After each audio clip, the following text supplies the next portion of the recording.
Okay, I'm out here now, standing inside Xandra, basically right here, and I'll try to explain some of this stuff, what I'm doing here.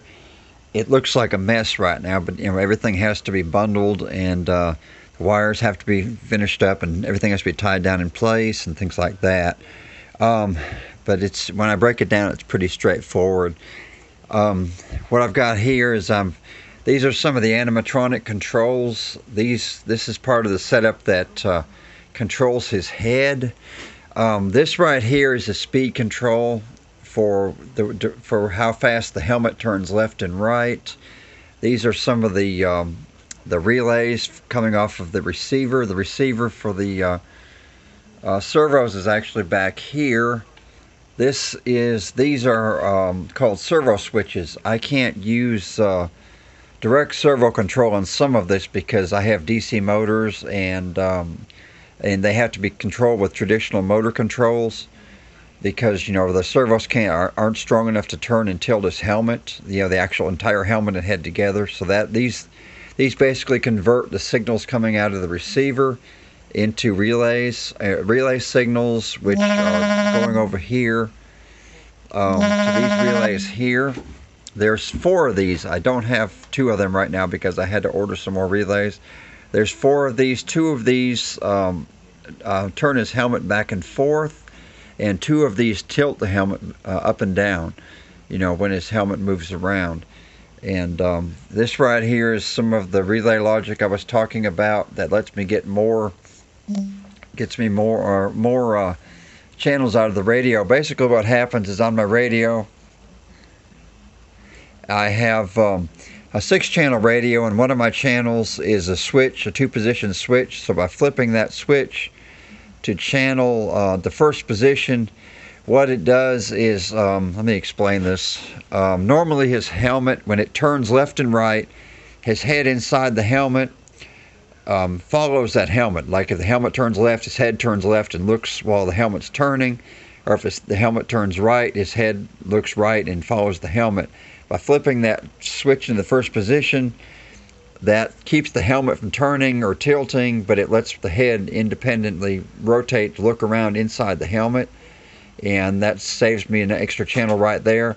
Plus, when this relay here switches, that switches the outputs of those channels to another set of that let me operate another set of servos that operates just from that position, that switches in the first position by I can't talk here, I apologize, but that just gives me some extra channels. This here is not done yet, but I'm working on it. This is a switch box for my radio, for my headset. What happens here is, I have a GMRS radio that I wear when I'm in the costume so I can communicate with my wife, who's obviously operating the radio for his head, so we can stay in communications all the time. This basically, my headset will plug into this, and that the microphone loops back through here, and it goes back to the radio, and it plugs into here. This lets me operate the push-to-talk switch remotely on the radio. And there's actually, on my headset, there are 2 microphones. There's one for the radio, and the other is for the voice changer. So when I talk, my voice will come out in a different voice, and then that microphone loops through here, and then it goes to the voice changer. And then one of these is the switch, the push button switch for operating the radio, and the other one is for operating the voice changer. When I'm in the costume, you can't see me because this is covered up. When I'm in the costume, and there's as a matter of fact, let me show you here while I'm sitting here. I don't have all the correct upholstery on this yet. This has to get some different upholstery in to finish covering these holes up with buckram. This covers me up inside the costume. This goes on the front. But what I have here is when I push this thing around on wheels, I have 2 switches. These are actually the handles that I push the cosplay around with when it's rolling. And one of these switches is for the radio, and one of these switches is for when I speak to the voice changer. I push the switch down, it activates the voice changer and turns on the audio for his voice. And but normally, all you'll see normally when I'm in this costume is this is covered up. All you'll see is me from the waist down, and you'll see my arms, and that's it. Let's see, I've got some more stuff going here. This is what I was talking about with the controls for some of the lights inside the helmet. This is what's up here. I'm building this rack that sits over my head, and this is called a Scary Terry board. What this does is this takes an audio signal, lightning audio signal that's coming from my audio from my microphone, and it translates that into motion for the servo. There's actually two of these. One of these controls his jaw, and one of these controls one of the other lip, which is an independent servo. There's two of them. So when these are put in here with the spacers, these will basically sit up here. There's two, and then they'll stack one over top of the other over my head. They'll fit in here. I'll show you how this works. Hang on just a second.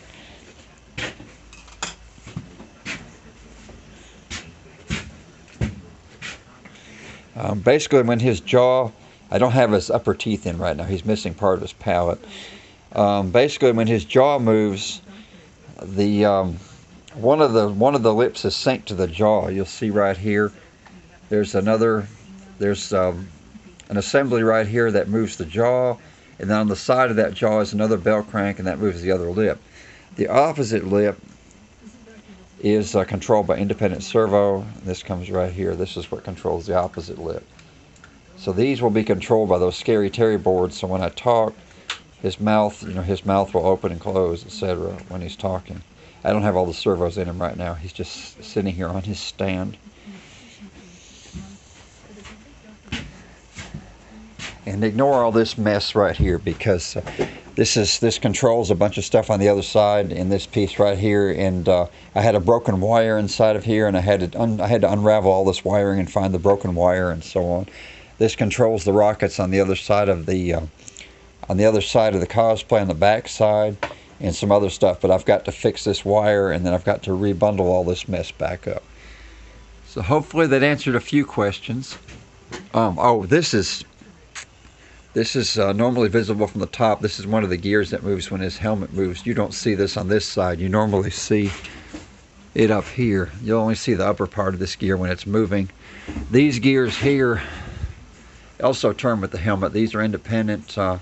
As his helmet turns left and right, one turns and the other one turns along with the helmet motion as it's tilting or turning. And all that will tie, of course, into the electronics in here. As a matter of fact, there's the bottom side of the motors for those gears. They look like they're hydraulic motors. Sorry, this is sitting out right now because I was working up here. Hang on. Normally that would sit right there. It looks like they're hydraulics because the hydraulics move, but they're not really. They're just really driven by motors underneath. What all these things are here, this is just where the wiring is coming in from the back side. All my wiring from my fuse panel on the other side is coming in here. Then it'll tie into this, everything that powers this side here. I don't have the rocket attached right now. The rocket is, the big rocket that fills all this area is sitting in the house because I didn't have a lot of room. But my fuse panel's in here. And then all that wiring comes up through here and goes into this piece. It's hard to see right now because I've got everything moved around. But the wiring, anyway, the wiring will come up in there and go through that piece right there and then into the other side. So hopefully that explains a little bit. We're getting into 9 minutes here, and everybody have a good night, I guess.